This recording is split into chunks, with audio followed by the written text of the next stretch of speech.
Well, good morning. Sunday morning, time to get started, 10 o'clock. Glad you're here for our Bible study.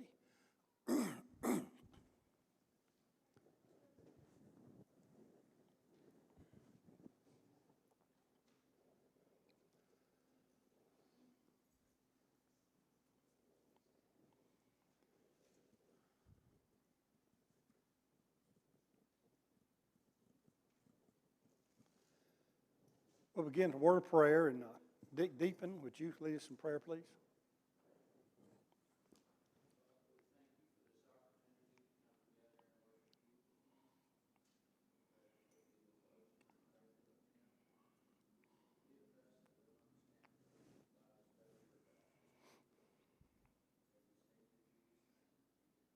Amen. Getting back on track, what did Jesus have to say about certain topics and things? I think this morning we're going to talk about what Jesus had to say about modesty. The best time to teach about modesty is in the winter. Fall or late fall or winter time. That's the best time. You talk about in the spring and summer, you get in trouble. Everybody get mad at you, and such as that. So we'll just see what Christ had to say about the winter time. Modesty. But it can be defined in many ways. It can be wearing too little. You can be wearing too much. You can be wearing what's appropriate for one place but not in another place.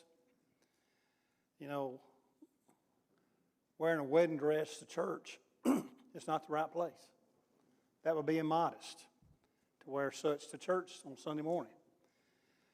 Or wear your pajamas to church or to work. That would be immodest. That's just not the right place. So wearing items can be inappropriate in many places. It can be among the young and the old. I've seen just as many older individuals dress immodestly than that of young people. Male and female. A male can be immodest as well, just like a female can. So it crosses all lines here, all ages, and it's something we need to know what the Lord had to say about. It changes in different cultures. You have different cultures that will look at one thing and say, well, that's modest. You carry it to another culture, they would tell you that it's immodest.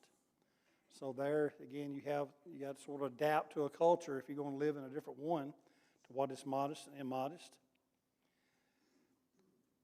One person said that the culture reflects what people believe and what they value, and modesty is a part of that. So if there's a lot of immodesty, you can see that there's probably a less of a value of God, of what He has to say about it. Even dress in religion, in church, has changed over the years. You go back 50 years, I guess, or so, or maybe more than that, 75. Women didn't wear pants. Women wore a dress to church. And you didn't dare wear pants. But that's pretty much changed now. Not that there was anything wrong with pants 50 years ago, but it was the way that people looked at it. Pants were something that was a little more immodest, but not so much today.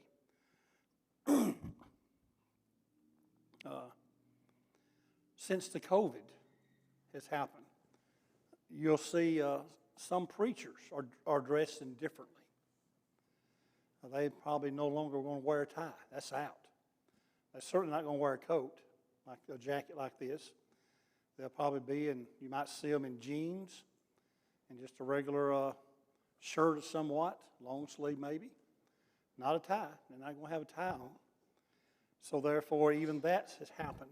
People are dressing, I call it dressing down, when it comes to even that going to church.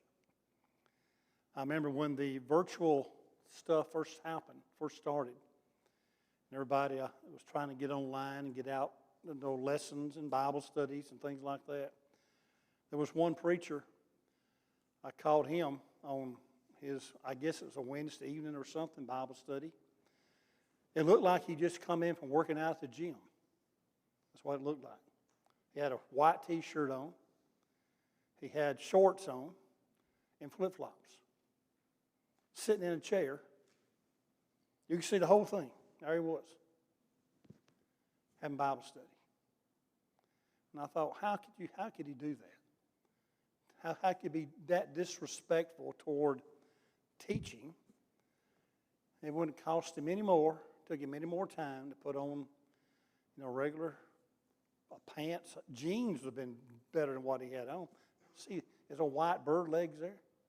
And you just see everything. There it was. You had to be careful. But then again, that's just the way that COVID has changed some things. People have become really relaxed, especially in preachers, as to what they wear. So that happens. It can be a distraction when it comes to church. You think of immodesty, you think of immodest wear outside of church. But I've seen some very immodest things inside the church building that shouldn't have been worn. Shouldn't have been. But somebody didn't say, mainly a husband, you don't need to wear that. I guess he was what they call henpecked. I'm not going to tell her what to wear. Well, you need to. Some children, not necessarily children, but this will be on up teenagers, some father should have said, you're not going to wear that. Should have said that in church. But nobody did. And what happens, nobody says anything about it. As far as members, we just notice it.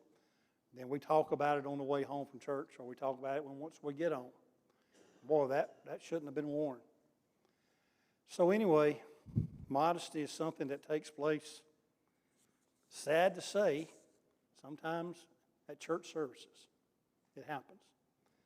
And there's really no call for it. But here's the definition of modesty. It's to have regard for decency. What is decent?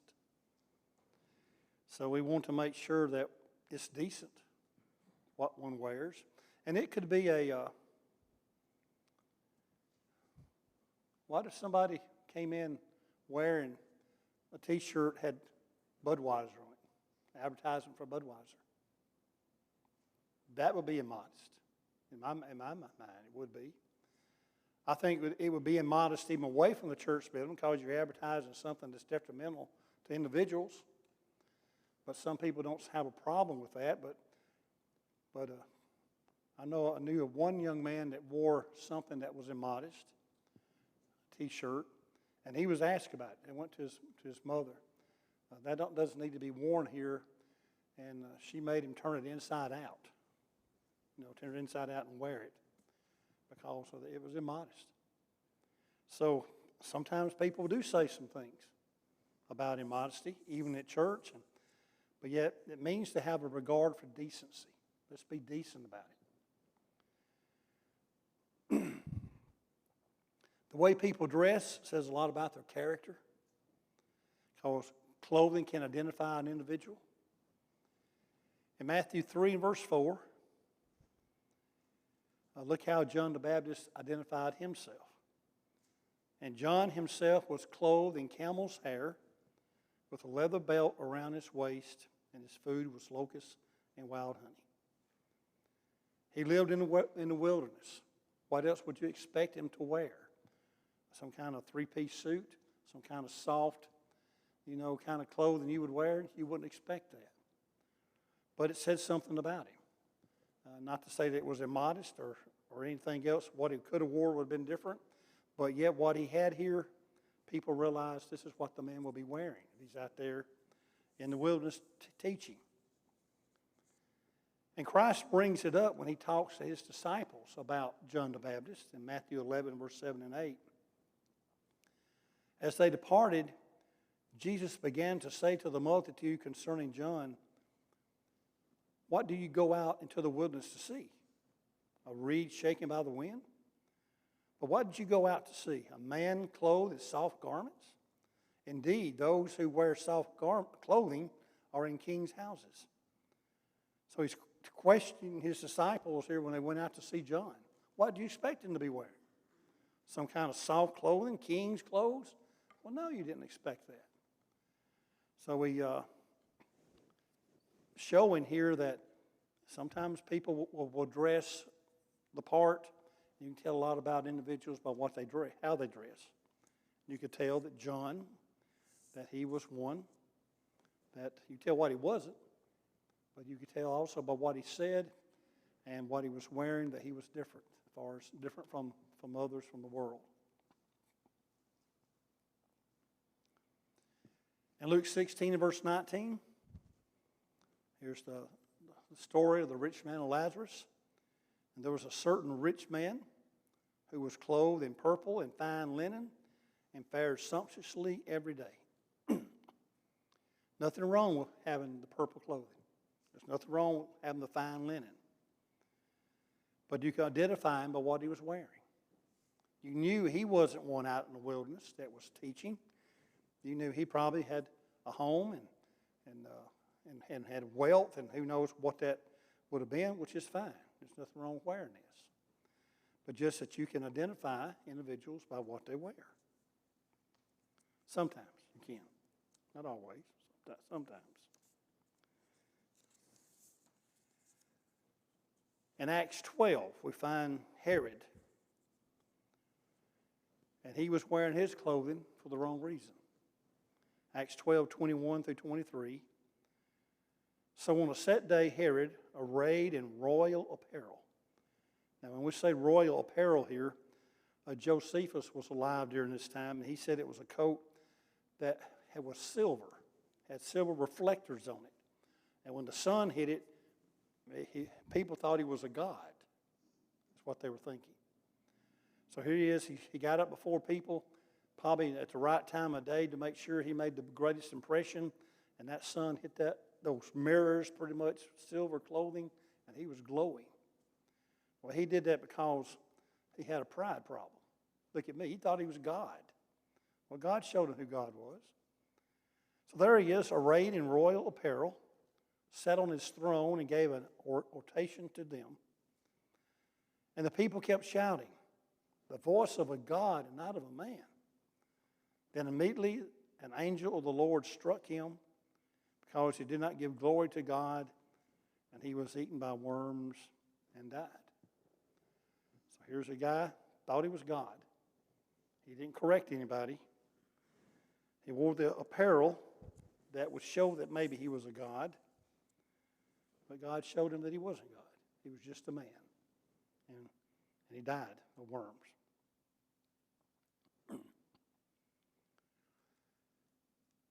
If you saw a person wearing sackcloth in Bible times, they don't wear it today, which is burlap, what would you think about that person? You think, is that poor, is that all he got to wear? No, he had sackcloth on for a reason. This person would be in grief for somebody who has died. Well, 2 Samuel 3:31, then David said to Joab, and to all the people who were with him, tear your clothes, gird yourself with sackcloth, and mourn for Abner. And King David followed the coffin. So it represented grief, despair, or times of trouble. You find those in the scriptures where they had troubled times, and they would wear that against their skin. Sometimes they would wear it, and they would wear it under the clothes. And burlap's pretty itchy material.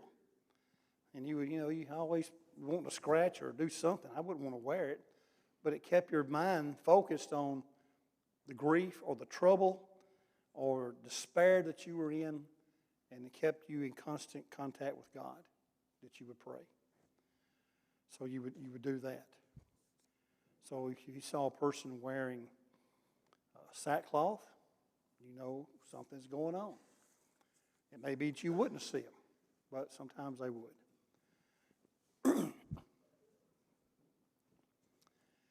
In Proverbs 7 and verse 10,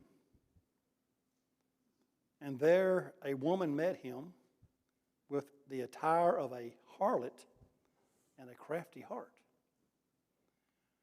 those who prostitute themselves. We've probably seen pictures or photos or something like that. They dress different. Certainly the clothing is too tight. The clothing shows a lot of skin. They're trying to get somebody's attention.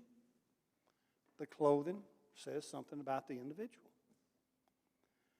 So the harlot would dress in such a way that she was making a moral statement as to who she is. So clothing says something about the person. That may be the clothing may show purity. The clothing may show they're in rebellion. The clothing may show that they're a religious person. It may show that they are successful. They may be showing promiscuity. Clothing says something about a person. So again, what we wear, it makes a difference. Sometimes our clothing speaks louder than words. So we want to be careful on what we wear, where we wear it. I think we maybe have forgotten about the purpose of clothing, what it's about. We first come across clothing in the Garden of Eden in Genesis 2:25. And they were both naked, the man and his wife, and were not ashamed. So before sin, nakedness was okay. But after sin, 3 verse 7 of Genesis, then the eyes of both of them were opened, and they knew that they were naked. And they sewed fig leaves together and made themselves coverings. So in the beginning, nakedness was nothing to be ashamed of.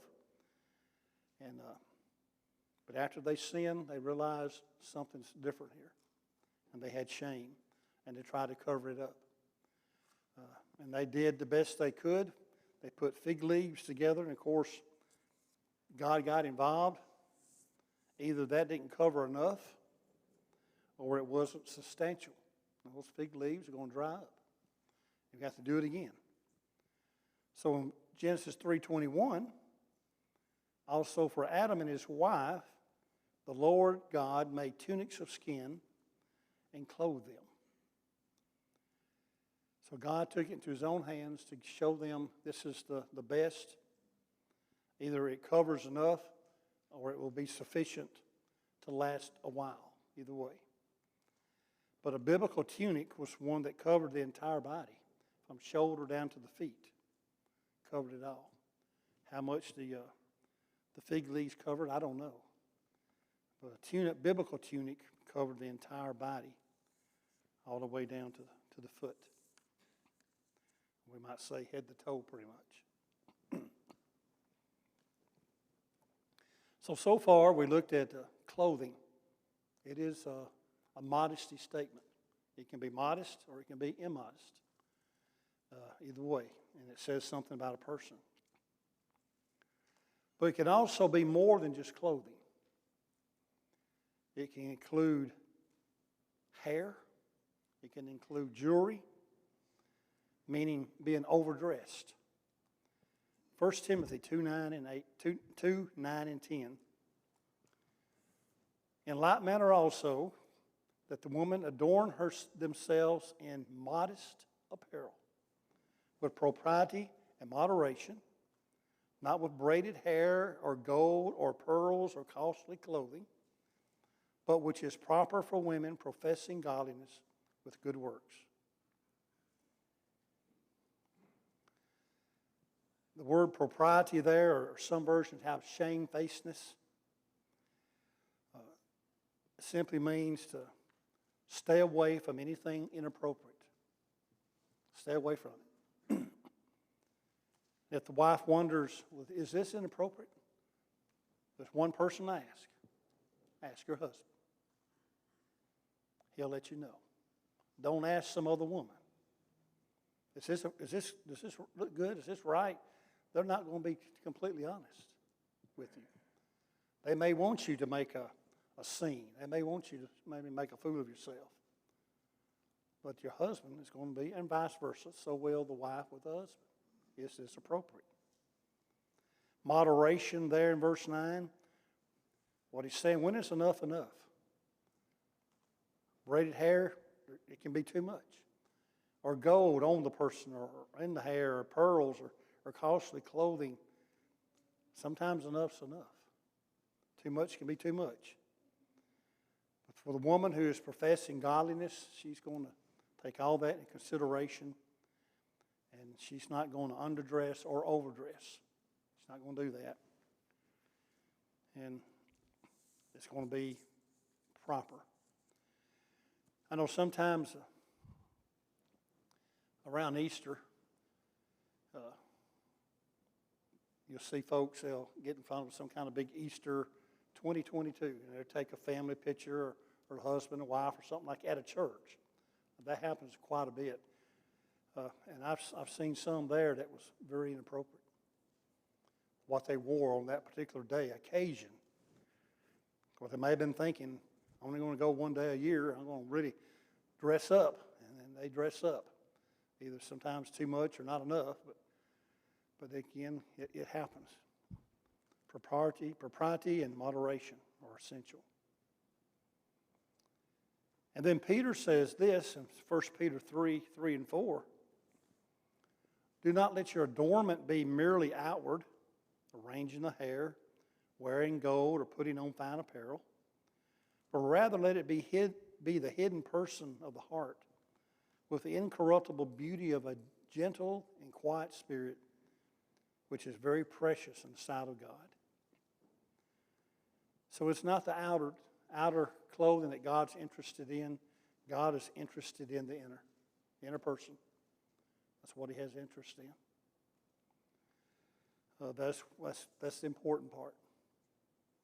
The inner beauty of the individual.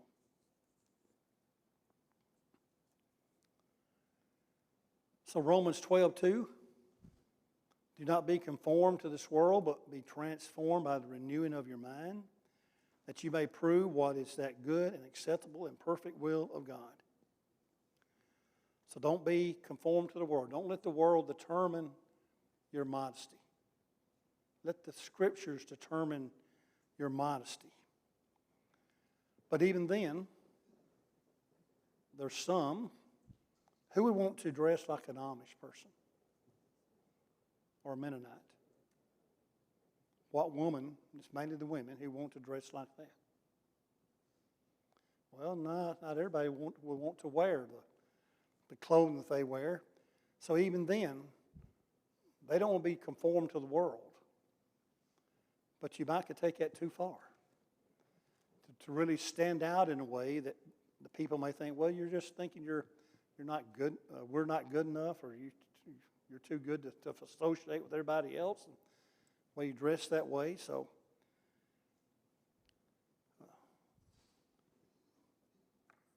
again, we just got to understand what's modest and what's immodest. There's a common ground there somewhere.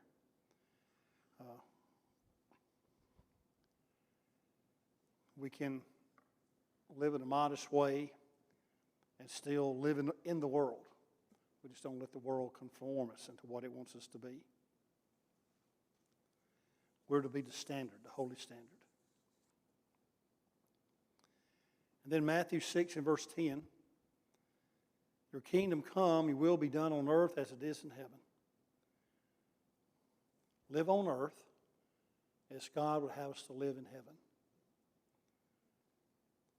Would we wear that in heaven? If we had, when we get to heaven, we're not going to have fleshly bodies, and we're not going to need clothing. But would we wear that in heaven? Would we? If that be the case. Our desire is to please God and to be modest before God and before others. But pleasing God first. Well, that's where our modesty should be. We're setting an example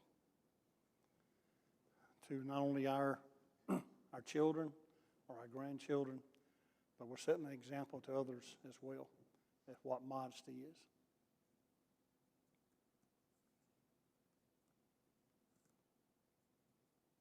Anything on modesty? When you see it, you see it. That's what you know. You know when it's modest or immodest. Okay. There's modesty for the year. Got it out of the way. Just remember it when it comes to springtime and summer next year.